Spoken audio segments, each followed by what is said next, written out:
ನಮಗೆ ಆಗಿರತಕ್ಕಂಥ ಅನ್ಯಾಯದ ವಿರುದ್ಧ ಧ್ವನಿ ಎತ್ತಕ್ಕಂಥದ್ದು ನಮ್ಮ ಕರ್ತವ್ಯ ಜವಾಬ್ದಾರಿ ಅಂತಕ್ಕಂಥದ್ದನ್ನು ತಿಳ್ಕೊಬೇಕಾಗುತ್ತದೆ. किस भाषा में बोला जा रहा है? ये देश के भविष्य के लिए नया खतरा पैदा करने वाली है.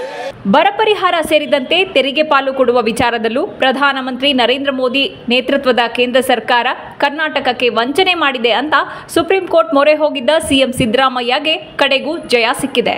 ಆದರೆ ಎನ್ಡಿಆರ್ಎಫ್ ನಿಯಮಾವಳಿ ಪ್ರಕಾರ ರಾಜ್ಯಕ್ಕೆ 18,171 ಕೋಟಿ ರೂಪಾಯಿ ನೀಡಬೇಕಾಗಿದ್ದರೂ ಕೂಡ ಕೇಂದ್ರ ಸರ್ಕಾರ ಕೇವಲ 3,498 ಕೋಟಿ ಅನುಮೋದನೆ ನೀಡಿ 3,474 ಕೋಟಿ ಬಿಡುಗಡೆ ಮಾಡಿದೆ.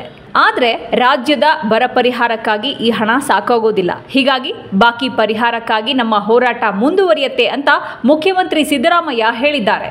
ಇನ್ನು ಸಂಸತ್ನ ಕಡೆಯ ಅಧಿವೇಶನದಲ್ಲಿ ಖುದ್ದು ಪ್ರಧಾನಮಂತ್ರಿ ನರೇಂದ್ರ ಮೋದಿಯವರೇ ಕರ್ನಾಟಕ ಸರ್ಕಾರ ಈ ವಿಚಾರಕ್ಕೆ ದನಿ ಎತ್ತಿದ್ದನ್ನ ಖಂಡಿಸಿದ್ರು.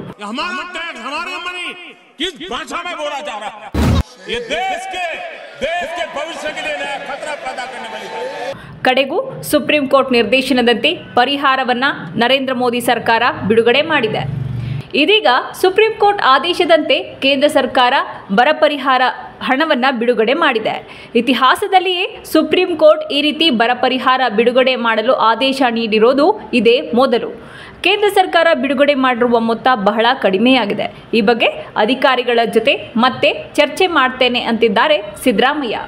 ನಾಡಿನ ರೈತರ ಆಕ್ರೋಶ, ನಮ್ಮ ಹೋರಾಟ ಮತ್ತು ನಾಡಿನ ರೈತರ ಮೇಲೆ ಸುಪ್ರೀಂ ಕೋರ್ಟ್ಗೆ ಇರುವ ಕಾಳಜಿಯ ಫಲವಾಗಿ ಬಿಡುಗಡೆಯಾದ ಈ ಪರಿಹಾರವನ್ನು ಪ್ರಧಾನಮಂತ್ರಿ ಮೋದಿಯವರ ಸಾಧನೆ ಅಂತ ಬಿಜೆಪಿ ಬಿಂಬಿಸ್ತಾ ಇದೆ. ಇದನ್ನು ಕೂಡ ಸಿದ್ದರಾಮಯ್ಯ ಖಂಡಿಸ್ತಾ ಇದ್ದಾರೆ. ಅದೇನೇ ಇರಲಿ, ಸದ್ಯಕ್ಕೆ ಕರ್ನಾಟಕ ಅಂದರೆ ಸಿಎಂ ಸಿದ್ದರಾಮಯ್ಯನವರು ಕರ್ನಾಟಕ ವಿಚಾರದಲ್ಲಿ ಕಲ್ಲಿನಂತೆ ಕಠೋರವಾಗಿದ್ದ ಕೇಂದ್ರ ಸರ್ಕಾರಕ್ಕೆ ಸುಪ್ರೀಂ ಕೋರ್ಟ್ ಮೂಲಕ ಚಾಟಿ ಬೀಸಿ ಪರಿಹಾರವನ್ನು ಬಿಡುಗಡೆಯಾಗುವಂತೆ ಮಾಡಿದ್ದಾರೆ. ಆದರೆ ಬಾಕಿ ಉಳಿದಿರೋ ಹಣಕ್ಕಾಗಿ ಸಿದ್ದರಾಮಯ್ಯ ಅಧಿಕಾರಿಗಳೊಂದಿಗೆ ಚರ್ಚೆ ಮಾಡಿ ಮತ್ತೆ ಕಾನೂನಿನ ಮೊರೆ ಹೋಗೋಕೆ ತೀರ್ಮಾನ ಮಾಡಿದ್ದಾರೆ. ಈ ಮೂಲಕ ಮೋದಿ ಸರ್ಕಾರಕ್ಕೆ ಮತ್ತೆ ಚಾಟಿ ಏಟು ಕೊಡೋದಕ್ಕೆ ಸಿದ್ಧವಾಗಿದ್ದಾರೆ.